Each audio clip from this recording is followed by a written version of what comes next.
You know how people say the devil's in the details? Mm-hmm. Well, today we're looking at a case that proves it. It's about this couple, James and Michelle Butler, Oh, and their road trip across America. okay.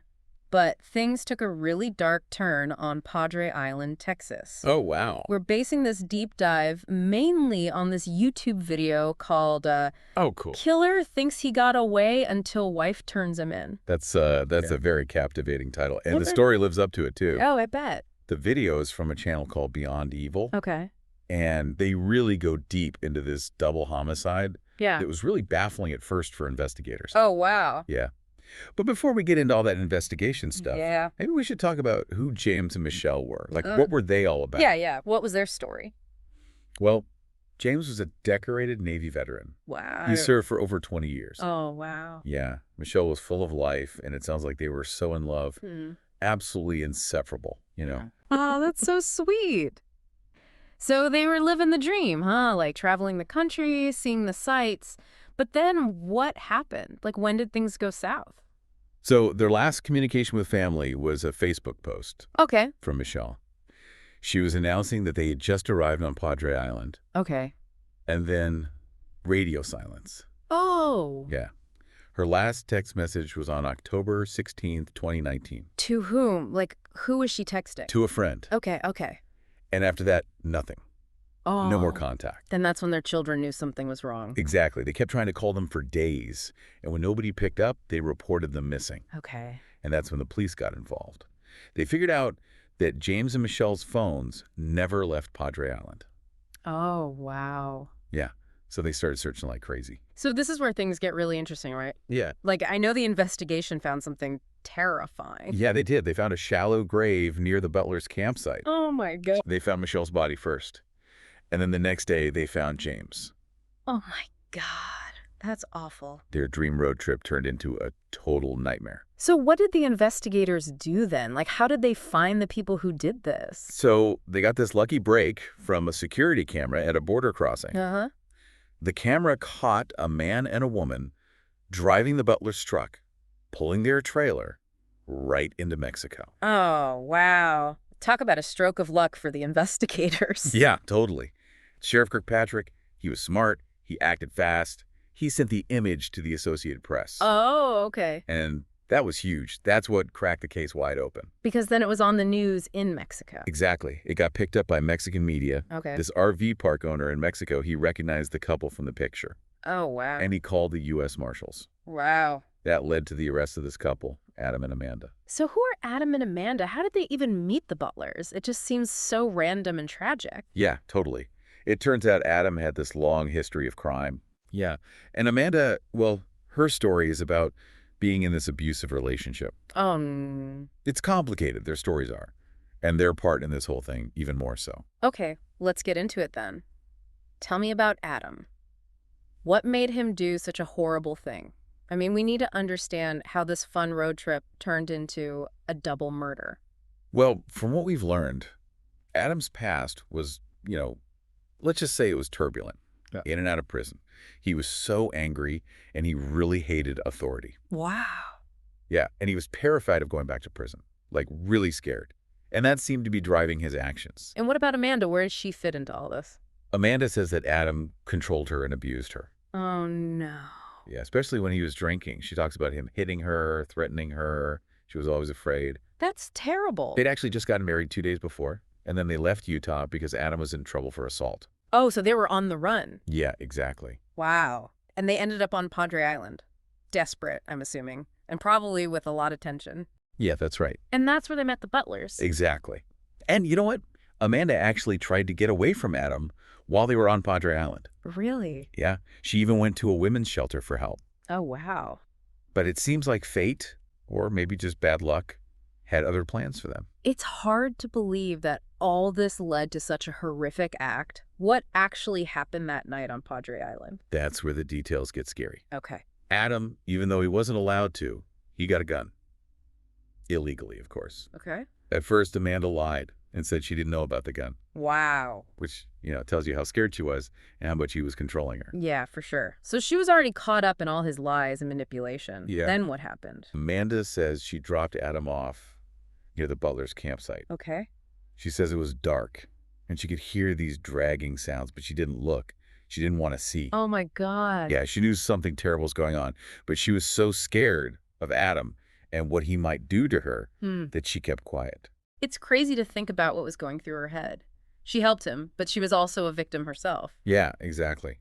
What she says really shows what a struggle it was for her emotionally. The fear, the guilt, trying to block out the horror of what Adam was doing. She remembers Adam going back and forth to the dunes, and every time he came back to the trailer, he was taking something out of it.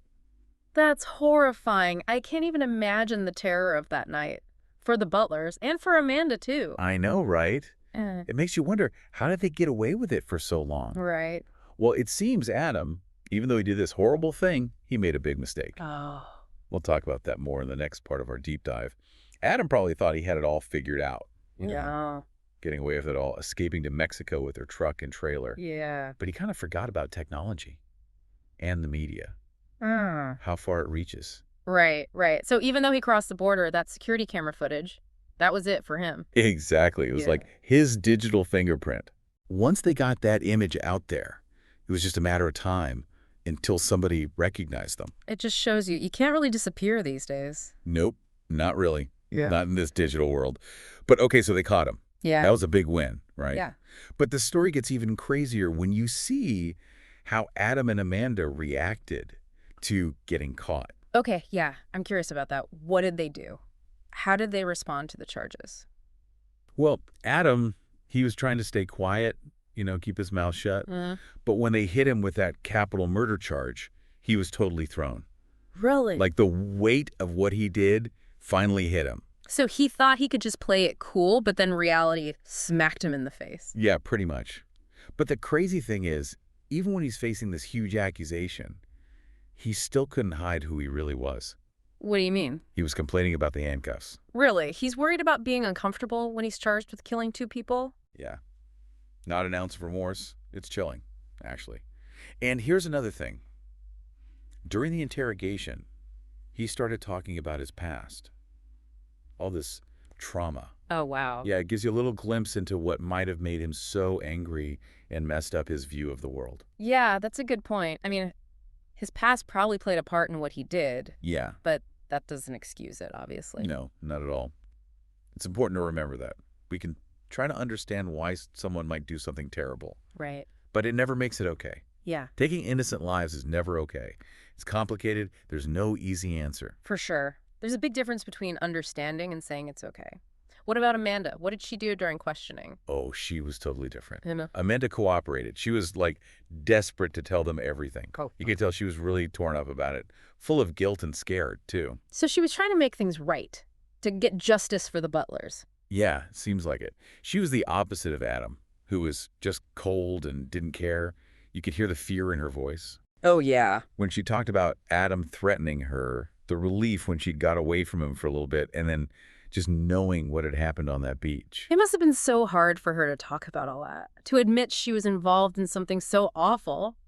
Yeah. It makes you think about how complicated it is to be an accomplice. Yeah, for sure. Yeah. It brings up all these questions about, like, was she forced to do it? Is she really guilty? Where do you draw the line when it comes to justice? Yeah, it's not a simple situation at all. So what happened? How did the justice system deal with these two? They're very different people, and they played different parts in the crime. That's where it gets really tricky. Yeah. Ethically and legally. Yeah. Adam, he took a plea deal in the end. Okay. He got life in prison, no parole. Wow. Amanda pleaded guilty too, and she got 20 years. 20 years. That's still a long time, but it does show that they saw she wasn't as involved. That's exactly. When a judge decides on a sentence, they have to look at all the little details. Who did what, why they did it, all that stuff.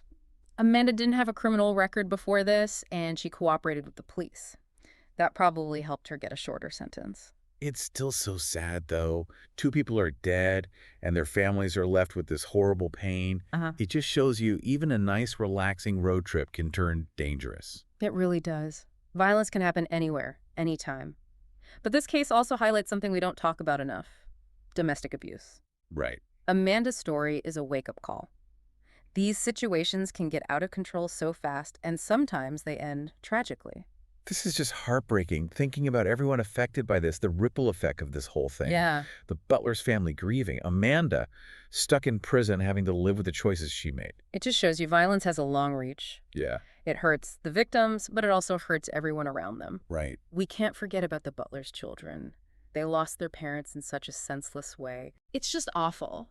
Justice was served, but it doesn't erase the pain and the healing. It's going to take a long time. It will. And, this case really brings domestic abuse to the forefront. Yeah. Amanda's story is a powerful reminder that these things can spiral out of control, and sometimes the results are tragic. It is a reminder. It's so important to recognize the signs of abuse, not just for ourselves, but for the people we care about, too. Hmm. What are some things people should watch out for? Well, if someone is trying to control you, like isolating you from your friends and family, Right. putting you down all the time, Yeah. and of course, any kind of physical violence, that's a huge red flag. Those are serious signs. You can't ignore them. And if you think someone you know is in a situation like that, what can you do? Just be there for them. Let Yeah. them know they're not alone. That's the most important thing. Yeah. Encourage them to talk to someone they trust, a friend, a family member, or a professional. There are resources out there, hotlines, shelters, support groups. Lots of people want to help victims get out of those dangerous situations and start over. You're right. There is help out there. No one should have to go through this alone. We'll make sure to include some links in the show notes for anyone who needs them. Good idea. And, we should talk about the mental health aspect too. Yeah. Adam's history of violence, his anger problems, it all points to something deeper going on. Maybe if he had gotten help, things could have been different. You have to wonder, could this have been prevented? It's a question that always comes up. We can't change what happened, but we can push for better mental health support and resources. Absolutely. So this deep dive, it's been tough. Yeah. But it's an important story to tell. The Butlers deserve justice, and their case shows us just how destructive violence and abuse can be. It does. But it also shows us that we can all do something to make the world a safer, kinder place. We can start by being more aware, by supporting each other, and by speaking out against violence in all its forms. If there's one thing I hope people take away from this, it's this. Don't be afraid to ask for help, whether it's for yourself or someone you care about. There are people who want to help, and you don't have to go through tough times alone. That's right. And remember, even small acts of kindness can make a difference. We can work together to make tragedies like this less and less common. Thank you for joining us on this deep dive. It's been heavy but important. I hope it's made you think and maybe even inspired you to do something.